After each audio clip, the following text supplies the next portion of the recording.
కొండలకి చెప్తున్నారు. ఏం చేస్తాం, తప్పదు కదండి. అంటే పుట్టుకతో ఉండుంటే మాకు కూడా అంత బాధ ఉండకపోయేదేమో, తెలియదు కదా. మధ్యలో చూపుని పోగొట్టుకున్నాం, కష్టాలని ఎదుర్కొంటున్నాం, తప్పదు కదా. ఒకళ్ళకొకళ్ళని తోడు భార్యాభర్తలు అంటే చూసుకోవాలి కదా. కంటి సుక్కడాల అక్క అంటున్నారు. కాదమ్మా, అదే నేను అనేది. మనకి చాలా మందికి కంటి విషయంలో తెలిసినది ఏంటిది అంటే కంటికి పొరలు వస్తాయని, లేకపోతే చుక్కలాలని. మేము కూడా అదే అనుకున్నాం.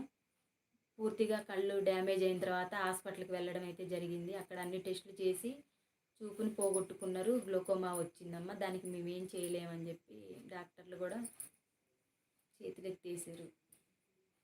గ్లూకోమా చుక్కడాలు కాదు, చుక్కడాలు అయి ఉంటే బాగుండేదని ఆ భగవంతుని కూడా కోరుకున్నాం. ఎందుకంటే ఆ చుక్కడాలు అనే దానికి ఉంది వైద్యం.